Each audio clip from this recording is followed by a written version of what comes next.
Greetings everybody, my name is Tommy the Keyblade Master and welcome to my channel. If you're wondering what's going on, it looks like my face needs patched.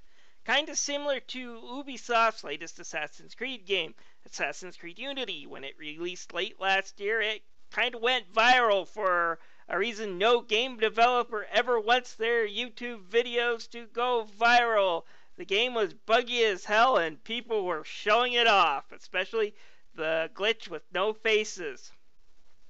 Now that the game has been patched, how is its quality? Is it worth buying?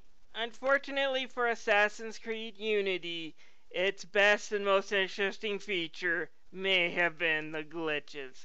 Let's get on with the review and talk about why this Assassin's Creed is just a little bit of a disappointment.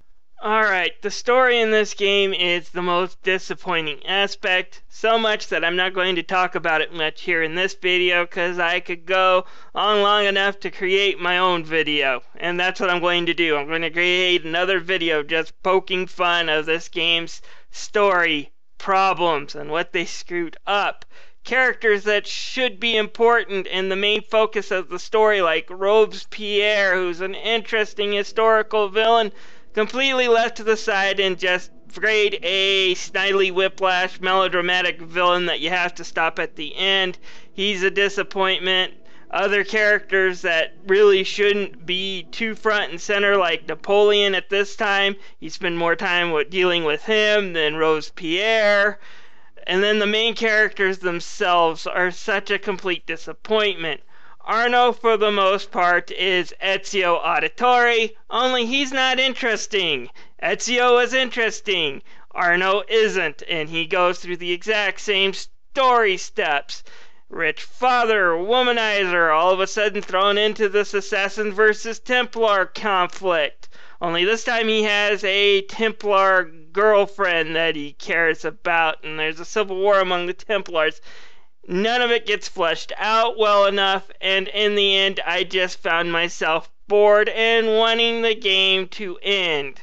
And if you're wondering about the current day aspect of the story, what little there is completely pointless. But I'll point that all out in its own video. Just know for the most part the story is boring.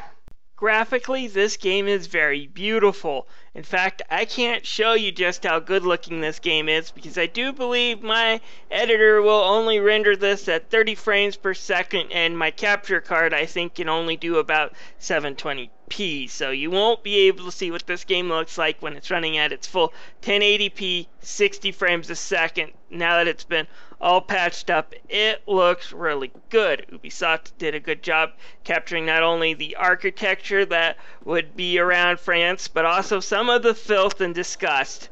Although it is a little bit sanitized a little bit, but Paris, France was a disgusting city during the revolution. That was part of one of the reasons why they revolted, was just the filth in that city. To be fair to Ubisoft, though, they do talk about it a little bit if you go through all the records and stuff that come with the game and the database. Anyways, you also see a whole bunch of people walking around too, more than were in past Assassin's Creed, so this Paris, France really does seem alive. And despite the fact there are a few bugs, for the most part the game looks great and it runs fairly smoothly. It's kind of a shame with this great setting, the story that just doesn't match and keep up with it, and that's one of the biggest shames of this game. You have a great setting to tell a story in and the story just falls flat. When it comes to the sound, the overall quality of the voice acting and the cutscenes are pretty good. Now, I stated that I was bored with the story and the characters, and that is true, but it has nothing to do with the overall performance of the actors and the cutscenes. They come off just fine. It's that the characters are badly written and the story is ill-paced is my problem. It has nothing to do with the voice acting itself. The atmospheric sounds of the street and of combat are also top-notch. Overall, there's nothing wrong with the sound in the game either. Alright, let's talk about the gameplay in this game. Let's start off with the good before we get into the bad, because there's plenty of both. Alright, on the good side, Assassin's Creed Unity's Paris is a huge, complex, open-world map for you to explore.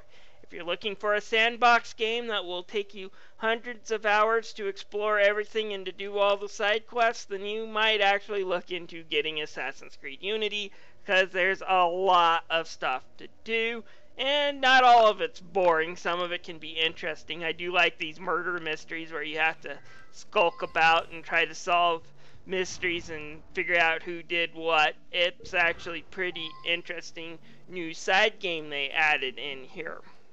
They also gave you a lot of customization options for Arno.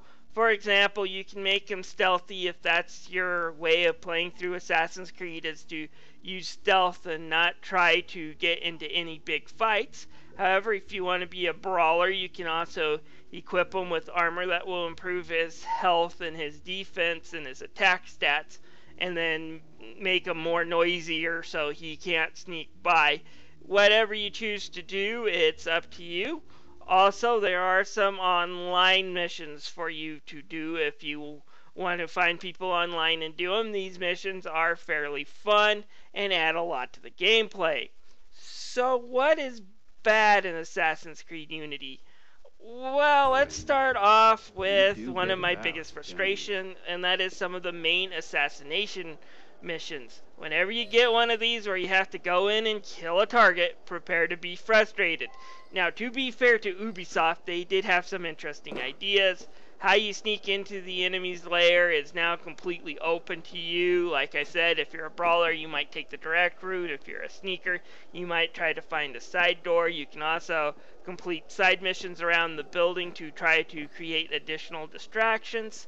So there is some good things about these missions. However, they're large, they take a long time, and if you get killed, you can oftentimes get sent back to the very beginning of the mission outside the lair with all the guards back and alive, and for you to do all over again. This can happen even if you killed your target but failed to get away, making this really frustrating as well as just a little bit tedious. And then let's talk about the guards. Another one of my main complaints is that the enemy AI still is kind of brain dead. Don't get me wrong, if you get into a large scale fight in Assassin's Creed Unity, you will die. You can no longer do what you did in the original game where you can just slice up a whole army just by holding RT and tapping X at the right time. The enemies here do put up a good fight, but they got a major Achilles heel in the form of smoke bombs. Assassin vanish! Yeah, you throw one of these smoke bombs out and all the enemies are just stunned regardless of where they are, and you can just slaughter them while they're stunned. And even when the smoke bomb goes away, there's no rules that say you can't drop another one right away, and just keep on slashing and hacking until you get rid of the guards, or at least until you feel the need to run away. Because of these smoke bombs, the game becomes way too easy, which I guess in some ways is a good balance compared to the fact that they don't have any good checkpoints during those assassination missions, but still, the enemy AI still needs to be improved, and at this point, they really should have done that. Now, as far as modern day missions, in case you're wondering, no, the game no longer pulls you out of the Animus to do some modern day stuff. That said, there is story elements that will pull you out of what you're doing to go do something else, whether you want to do it or not. This time it is a little bit more interesting. Rather than pull you out into some modern day thing with either Desmond or another character, this time you're pulled into another time in history of Paris, France. You get pulled back to the Middle Ages, or you can get pulled into World War II just for a very brief 10-minute mission with areas that are more Prince of Persia-like than Assassin's Creed.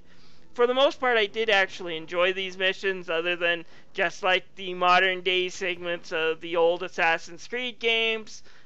These always popped up at the worst time, right when I was starting to get into a part of the story. This would pop up, and I'd have to put that on hold for a while I jumped over stuff and climbed the Statue of Liberty.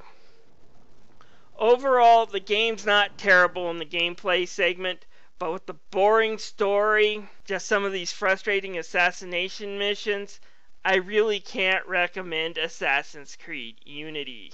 Now, don't get me wrong, Assassin's Creed Unity is not a terrible game. In fact, it's a somewhat decent game. If you're looking for a sandbox game with lots of stuff to do, you could do worse than Assassin's Creed Unity. I give Assassin's Creed Unity a 3 out of 5. My personal thoughts, though, is the Assassin's Creed series is starting to get a little stale and it needs a bit of a break, Ubisoft. I see you have two options before you. You can make a Pirates Creed game based off Assassin's Creed 4 Black Flag, where you go around pillaging and engaging in naval warfare and other pirating acts. That game was a lot of fun. Assassin's Creed Unity wasn't. Or you could reboot the Prince of Persia franchise. I have been dying for a new Prince of Persia game, and Prince of Persia is a lot funner than this game as well. I'd rather play a new Prince of Persia game than an Assassin's Creed game set up in Victorian London. So that's my thoughts, Ubisoft. Anyways, I am done for today. If you have not checked out my story analysis, feel free to click on that thumbnail right over there and view it. This is Tommy the Keyblade Master signing out.